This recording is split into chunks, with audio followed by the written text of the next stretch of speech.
What's really funny to me about the Indy 500 is that they call this the greatest spectacle in racing, and then it is. That's it. That's my intro. Hey, I'm Indy, watching Swell Entertainment. Today we are talking about the Indy 500 in Indianapolis for IndyCar. Lots of indies in there. I just got back from Indianapolis. Usually I film on site when I'm finishing a race, but there was a delay, which we'll talk about. And I got back too late, and then I had agreed to do a podcast, so I was up doing that, and then my flight was at 6 a.m. and I went to bed at like 2. So it was a whole thing. I just didn't have time to film there. And then I don't know if you can tell, I'm losing my voice slowly. I have not gotten better. My lungs are mad at me. I'm gonna sound like this the entire time. It's gonna be great. It's gonna be fun. It's gonna be exciting. So as you guys know, I am definitely an F1 girly. That has not changed, but I realize how much I like going to races and enjoy racing. So I have been also getting into IndyCar and Formula E, etc. Still not into NASCAR yet, but after seeing me on site, the amount of people that were like, please do NASCAR next, was overwhelming. So I guess I have to do a NASCAR event next. But obviously as a race fan, when someone starts talking about the greatest spectacle in racing, obviously I have to go and check it out as someone who is self-employed, does event reviews, and gets to do whatever I want. Indy 500. The Indy 500 is a 500-mile race that takes place at the Indianapolis Motor Speedway in Indiana. Shocker, I know. So let's go through all my tickets first, because obviously there's different days for the Indianapolis 500. The month of May itself is a huge big deal in racing, okay, especially with IndyCar. And I was only able to go the weekend of the 500, so I was not there for qualifying or anything like that. If I were to do this again, I'd probably find a rental or something or get a camper and just commit the entire time and see what I could get out of the whole thing, because I definitely want to do this again, but I would 100% do this again differently. Originally, I just got my ticket for the race itself because I wasn't sure what was included in that and all of that for the weekend of the 500. So I got a ticket that I literally, it said like I was near the track, and I was like, cool, okay, $129 total with the service fee alone was $4.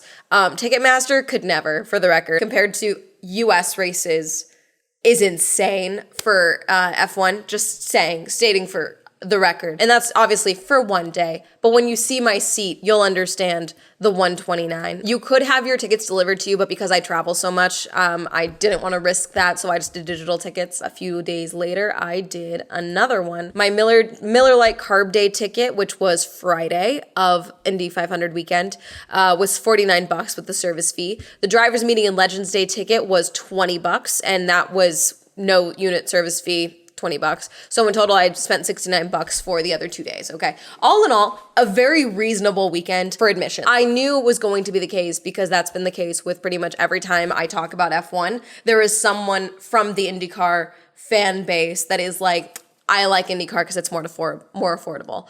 Totally understandable. And if you're expecting me to sit here and compare like the overall sports of the motorsports of F1 and IndyCar, that's just not really going to happen. I can like both. You can like both. You can like one and not the other. You can viscerally hate the other and like the one. That is okay. But if you're expecting me to 100% agree with you on, your opinions on both series, that's just not gonna happen. I like different series for different reasons, but it all comes down to car go fast. Really, for me, okay? It makes my brain go brr, and that's really it, okay? I like different people in different sports and different cars for different reasons. I can love F1 and I can love IndyCar. It's okay. But all in all, the affordability of this weekend was crazy. On-site parking was included for Carb Day and Legends Day, and then race day, you did have to buy parking outside of that, which I just didn't know. I had a rental car. Race day, I spent $40 for parking off of Main Street, which was very reasonable considering I had been seeing a bunch of people trying to sell parking on their lawns for $500. Never in my life would I be willing to do that. I think ever. I don't even think I spent $500 on the rental for the whole weekend. Carb Day, Friday. Okay. This is so cool. So I think that's where I'm going. Over there. Paris Olympics. If anyone wants to send me to that, would not be opposed. Someone's gonna be mad at me for saying this, but I think it's something to know because I don't drink, okay? And I don't drink for personal reasons. I don't have a problem or I haven't had a problem. I just don't drink for personal reasons. No one tried to get me to drink. I wanna make that abundantly clear. But there is a lot of alcohol happening on Carb Day. It is a massive party. There is other things happening. It's the final practice day. There is a big fan zone inside the track. There is the pit stop challenge that I really liked. I also recommend if you are thinking about getting merch, get it this day. The entirety of the Indy 500, there's a lot of alcohol happening. But Carb Day in particular, I met people who were like later on in the weekend who were like, I don't put myself through Carb Day. I don't do that. It can be very overwhelming.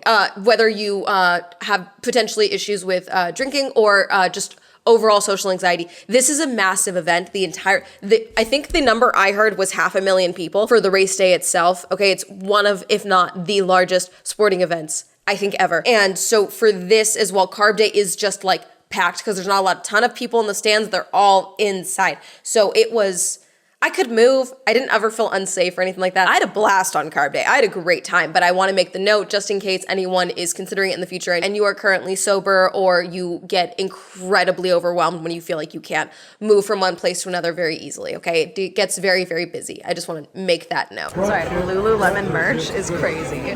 Like, that's insane. And they have Vera Bradley as well. Wait, I need this. Wait. Carb Day, the final practice session before the race, currently held on the Friday before race day, is called Carburation Day, shortened to Carb Day since 2000. The name originally came from the fact that it was the final session where teams could tune their carburetors in conditions similar to those that might be encountered on race day. The name has remained despite the fact that no qualified car has used a carburetor since 1963. With IndyCar itself, because I haven't been able to go to an IndyCar GP at all, logically I know how fast these cars go, but to know the number of potential miles per hour these cars can get up to see it in person and to see it on while you're watching a race at home are very different things, okay? And even just during practice, I was like, these things go fast. I know there's been talk about how on site for IndyCar events, like people have a blast. Everyone that I know that I went this year, my cousins went to the Long Beach Grand Prix. They had a blast, my baby cousins. They're huge Pato fans. Everyone I know, every other motorsport creator that I know that went to Long Beach or to any other GPs, they have a great time. These races are incredibly well attended. And yet, the translation to actual broadcast numbers doesn't seem to be that accurate. And I wonder if it really comes down to not being able to properly translate the speed of these cars for a broadcast, you know? Because obviously I need you to understand, I am used to watching in-person F1 cars, and I've been in pit roads. Like when I went to Velocity Invitational, I saw Pato race, I saw David race at the time, I saw TK and Lando Norris race, and not race, they were just doing a little like showcase basically, but they were speeding around that track. And I've been like literally 7 feet from these cars when they are zooming, okay? And I can still at times feasibly make out the shape of the car, even when it's zooming past me, okay? Like if you focus, I can do that, okay? Here, you can't do that. During the 500, you cannot physically, like that car is a blur. I can't make out the shape of that car while it is zooming past on the track, okay? And that's how fast these Indy cars go. And yet, I feel like that's not translating really well to, I don't even know how to fix that. Like, I don't know if that's just like a technology thing, because obviously so you understand what you're looking at, you have to slow it down to some degree. You have to use a quicker frame rate so that you can see it a little better. But like, I just don't think that that's translating well to the broadcast. That was a tangent, but my point is that for practice, like just to be able to see how fast these cars are going, just even in a practice session was really cool. And during Carb Day, there's no seats. Actually, like your ticket does not reserve your seat really for the entire weekend. So like if you see an open spot on a grandstand, park your ass there and go. You know, if you want to be on the grass and watch on the hill, go ahead and go do that. Like I was just like flitting around at different spots, 2 different sections of like the pit road and everything to see different cars working. I was down by Catherine Legg's pit team for a while, watching them work on Catherine's car with all the elf stuff. That was really fun. Spent a lot of time in the fan zone as well, went over to the snake pit. I left before the music started because I didn't realize that they were going to be doing the pit stop challenge that I didn't see on the schedule. So I immediately like hiked my little happy ass back over to the pit stop challenge because I want to see that, which I really like the pit stop challenge as well for Carb Day because they highlight literally like, here's who is working on each part. Like this is who's doing the left rear tire. This is who's doing the front rear tire, like front rear tire. I may have had too much caffeine today. Very cool. I always love seeing that. I love seeing like the highlighting of engineers and mechanics and everyone else working in these sports. I think that's great. Now, the entire weekend and leading up to the weekend, there was talk of an impending storm coming into Indianapolis, okay? Now, this day, the clouds, it was sunny and bright and beautiful most of the day for Carb Day. And very quickly, within an hour, clouds rolled in and I was like, oh, this is gonna be bad. After the pit stop challenge, I think I did another lap. I went around a little bit. I don't think there's anything else I was trying to see after that. I left at a fairly reasonable time, and I really did time that perfectly because the moment my car got back on the road is when the rain started coming down. Next day, Legends Day. Legends Day includes autographs from the 33 drivers that are going to be competing in the Indy 500. The drivers meeting, which is public, and then autographs from other drivers that have retired, that are from Hall of Famers and all of that. That is in the afternoon, okay? But it's overall a very short day. The Speedway itself closes at like 3 p.m. that day. So I went in, I knew I wasn't gonna try and do any autographs. I'm not an autograph person, but I wanted to go and document obviously how long the lines were and how it was. And it's basically by row. So the row for the Indy 500 is determined by qualifying. There's like multiple qualifying days. There's a fax 6, there's a fax 12. I'm gonna be honest, I still don't fully understand it all. There's no point in lying. I don't fully understand how it all works. I just know Catherine didn't lift, okay? And that's all I care about. There was also some really scary crashes during qualifying that were really weird. Listen, I'm new to IndyCar and the Indy 500, all right? I'm trying. I'm doing my very, very best. But the autograph lines are based on the rows, so like front row, second row, all of that. So all the way down there, those are people waiting in line to do signings. Those lines are closed, but then there's still people waiting in line. Signing. Everyone's getting signings. Track opened at 8 a.m. I got there probably at like 9:20, 9:30-ish, maybe, is when I parked and made it inside after trekking.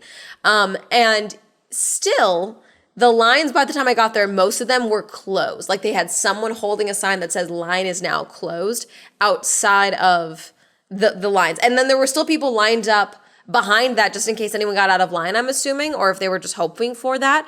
But that was pretty much the case for every single line, is that the line was closed to some degree. And so it definitely, if you are trying to get autographs or meet your favorite drivers and all of that for the Indy 500, definitely prioritize getting there as soon as possible. You probably want to be in line before they even open the track for parking. That's probably the only realistic way you're going to be able to do that. But I just kind of went and found my spot for the drivers meeting. The drivers meeting I think is very cool. That's something that I'm always very interested in, is like the more technical behind the scenes. That sounds weird, even because it's not behind the scenes, but like I like hearing about the different procedures and things like that goes into a race weekend, especially for something as big as the Indy 500. They did introductions for all the drivers based on starting from the back of the grid, working forward, had them all lined up on stands facing I keep saying infield. I think that's what they called it. I come from a baseball family. I'm sorry. Drivers meeting, very cool though. They did a couple of memorial calls. Obviously, it's Memorial Day weekend as the race is happening. They had a couple of the drivers speak, which was cool. And then they gave them their final instructions for race day and basically just went through, you know, the procedure and how it was all going to work and how it was all going to lay out if everything went to plan. A bunch of people cleared out. I stayed for a little bit and then I decided to go do another lap. And then I was like, it's hot. Tomorrow's gonna be a long day. Let's take the easy day and get out of here. So I did that. Race day, it was gonna rain. It is now, let's see, work, 7:40. Found $40 parking, which is better than the $500 I found. And walking to the Speedway. We're not going to think about how long this walk is going to be if there's a torrential downpour later. We're not going to think about that. Basically, it was said that if the 500 didn't start by 5:30 p.m., they were going to call it because they need a certain amount of time for daylight before they have to, for safety for the cars. A couple of things got canceled because of the possibility of the rain coming in. The winner's lap and the historic cars lap, I do think they did that. But the princess lap, I don't think they did. They did the march. There was a couple of things where they basically, I just heard through the grapevine of like being in my seat, basically, of them being like, yeah, they told their cars to stay in their garages, basically. 11:15 a.m. is when they made the weather advisory notice, and it says, weather advisory, severe thunderstorm warning is in effect for the Speedway area. Please exit the grandstands and seek shelter immediately. So where my seat was, here's a view of my seat. I was right behind the pit lane wall is where my seating was. And so we were on plastic chairs, but we were on metal risers. And so again, just for the thunderstorms alone, they said, hey, we have plenty of time. Please don't rush. Please don't panic. But like, please evacuate the grandstands, basically. Me and everyone else in the section, basically, some people left. Most of us just went behind where our risers were and went up against the car garages that had a cement overhang basically behind them. So covered, protected, away from the metal, really. That was it. It is now 12:39 and that was lightning and it's raining and we hear thunder. So we'll see. And that's pretty much where I camped out the entirety of the rain delay because I wanted to make sure I didn't leave. So a bunch of people moved and left or, went to cover. Other people didn't. It wasn't raining at this time. Even before the rain started, the amount of announcements they kept making that was like, please exit the grandstands. Please exit the metal grandstands. Lightning is now coming. Please exit, like that, like spelling it out for them. The only reason I think they didn't do an actual like security sweep and like actually sweep through and have people clear out the grandstands, especially the higher up ones, because these grandstands are gigantic. They're tall, okay, and they're all metal. Get out of those grandstands, besties. The only reason I think they didn't do security sweeps is because security was dealing with the massive crowds that were forming underneath the grandstands under cover from the rain. And they couldn't spare that manpower to go and clear the stands, which I get because it's like, okay, what are we avoiding? Crowd crush? Or are we avoiding, two people being stupid and getting electrocuted, possibly? Like, what's happening here? It's 2:20. I just went and bought a poncho. I'm shocked they still had some at the gift shop, but they had tons of ponchos. So I got one just so I have it. But the lightning has moved on, so they are letting us back into the grandstands. No word on when we'll get cars on track, but us being allowed back for the people that left and all that, and us to refill the grandstands, that's a good sign. So we'll see. Now, I had been sent a bunch of like notes because especially on the IndyCar Reddit, there was a bunch of people warning like, hey, make sure you buy your beer on Saturday because in Indiana, you cannot buy beer before noon. Keep that in mind. I don't drink, but I just figured I'd be fine. And like, I had been fine eating on site the entire rest of the time. But like, when you're dealing with something like the Indy 500 and you don't want to leave your seat, you don't want to go and do stuff, you should have food and stuff on site. So I definitely recommend, I would totally bring a cooler. I would totally bring, drinks and snacks and things like that at the very least.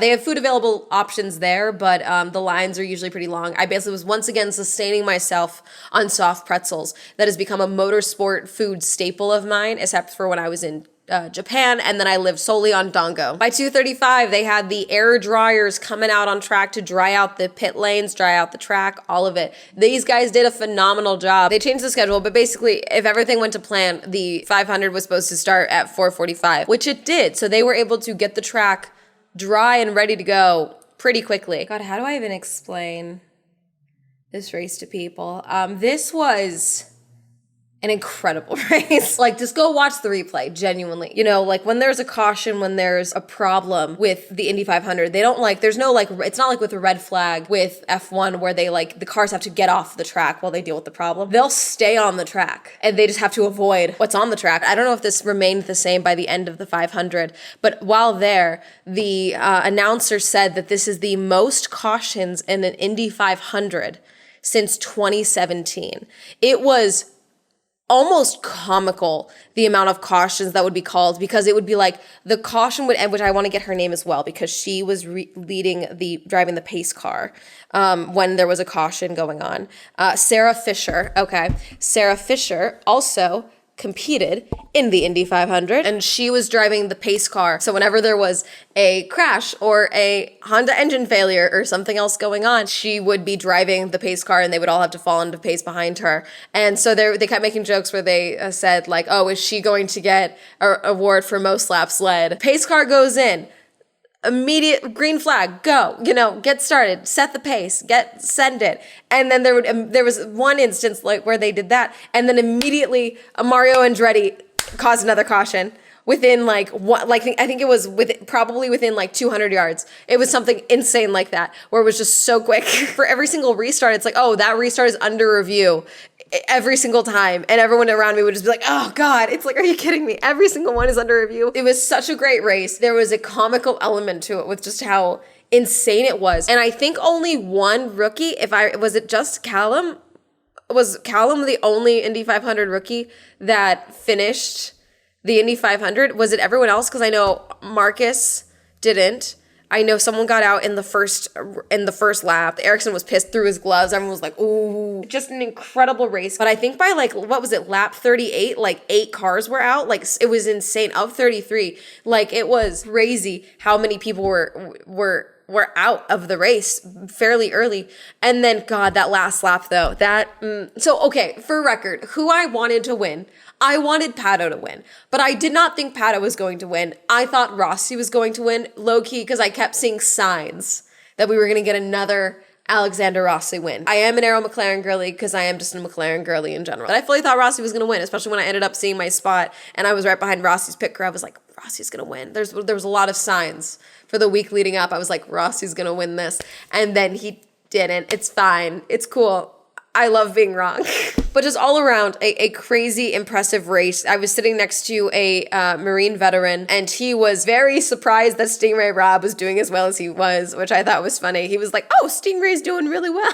Back to the actual 500 itself. I'm going to be honest, I'm not super intrigued by oval circuits in and of themselves, but this was some of the greatest racing I think I've ever seen really in person, because there were times where it was 3 wide, 4 wide. The amount of overtaking, the amount of passing, the amount of, God, just so incredible. And I think that, again, with the amount of laps that need to be done, so it's like 200 laps that need to be completed basically to get to the 500 on this circuit.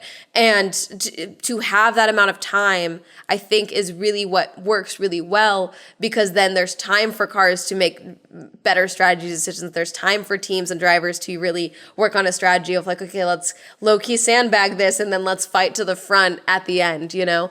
And I just think, I don't know, that's where I think you really see some truly incredible racing and some truly incredible talent with the amount of time that you have to stretch out your strategy and all of that. So that was very cool to see, especially in person, and witness this. So that last lap, they had told us, which we kind of knew, most of the overtaking that was happening on the main straight after turn 4 into turn 1. Typically where there wasn't an overtake would be turn 3, okay, which is where you would want to overtake really, or at least between turn 2 and turn 3, so that you could get to the bricks and or the finish line. With 3 laps to go, 2 laps to go, they told us that, with Pato in the lead. And they literally just said, no one is overtaken at turn 3. This entire race, basically. I think there were times where people tried, and that's where the crashes happened. But also, that's another thing I want to note as well. Someone pointed out a very good point, that there were so many cautions, but also the response time for the safety crews for the Indy 500 was truly impeccable. It would be like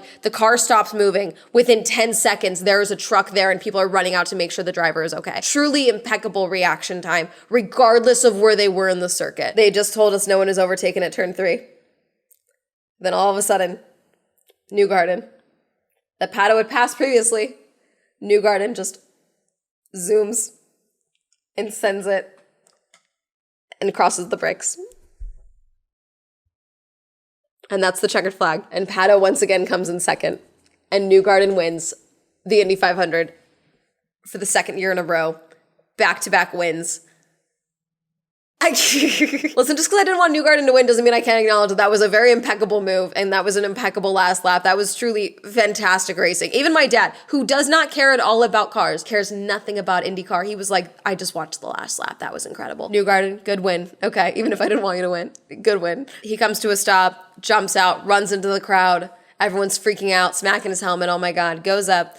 All the cars come back to their spots. Everyone's understandably devastated, but they're focused, obviously, on Pato Award for Earl McLaren, and just how devastating this was, because he's come close before and he came close again today. Truly, you have to know that you gave that everything that you did, especially there was one moment as well where Pato tapped the grass, which for many of the other drivers, that was the end of their run for the Indy 500. And he got back control of the car and stayed on track. You have to take a little bit of comfort in knowing that you drove incredibly well that entire 500. But all in all, I think it was an incredible race. Oh, very fun that I love about this. I do think it's because this is an American series. I've talked about differences in fandoms with American fans, but I don't think we've talked a whole lot about the differences in like American athletes to like European series and all of that. Just because like, as I've spoken about, Logan Sargent gives us nothing. It's funny because there's sometimes you see a little bit of like really toned in sass from F1 drivers when there's a crash. Maybe dependent, there's some more aggressive words, maybe there's a radio message, there's something. But to be able to see after the crashes where they're like, oh, hey, we're going to talk with this driver who just got out, tough end of the Indy 500, obviously that's not what you wanted. And then they're just straight up like, that was not my fault. Someone else did that to me. That was very fun for me. Just straight up right after the accident. I don't need to review the footage. I know that wasn't me. Like, that was so good. Oh God. You know, we got NASCAR, we got guys fighting each other. Fantastic. I love it. Because let's face it, if I'm driving fine and then someone else hits me and because they did something stupid, I'm also pissed. After, running onto the crowd, Newgarden comes back out, goes up to the podium, gets the wreath. There's a lot of different traditions of the Indy 500. Like that's why there's a whole Wikipedia page for this. I'll link this down below if you guys want to go read this out. I might read this all later because there's a lot here. This is cool. The infield. See, I'm right. It says infield of the track. I'm right.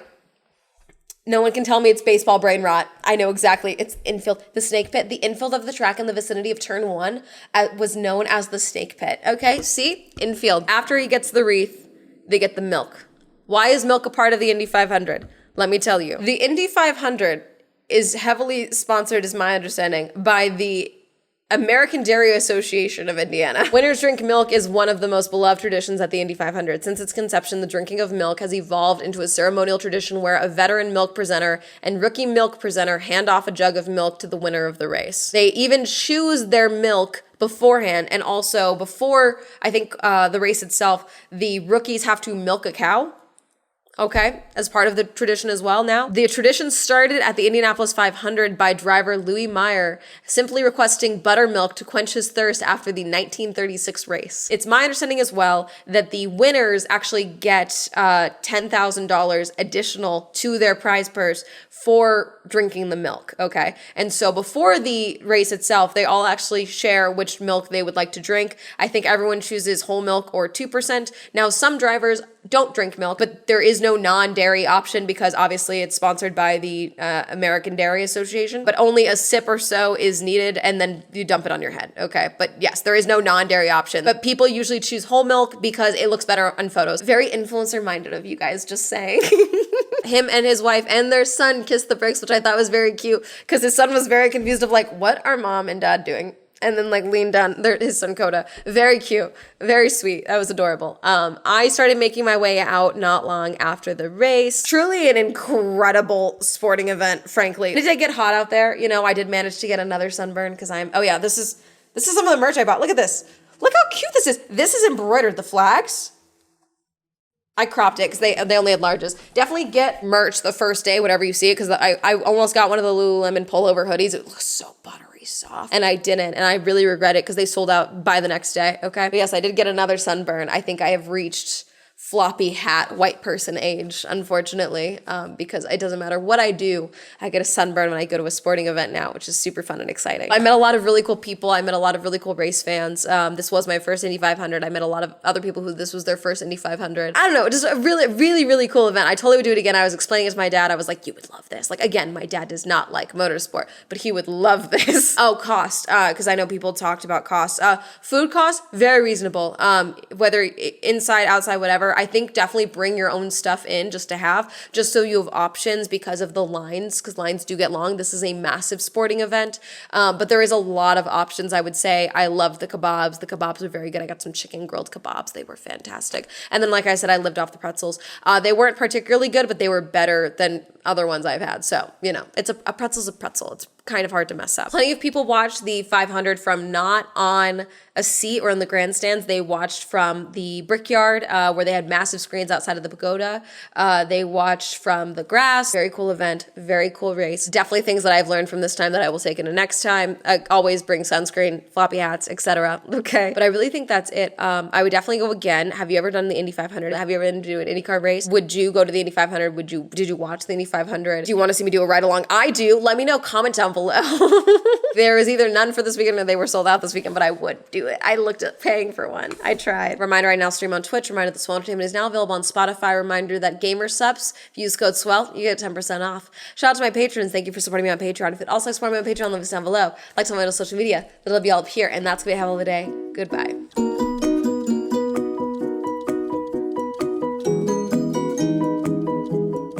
God, I love race cars.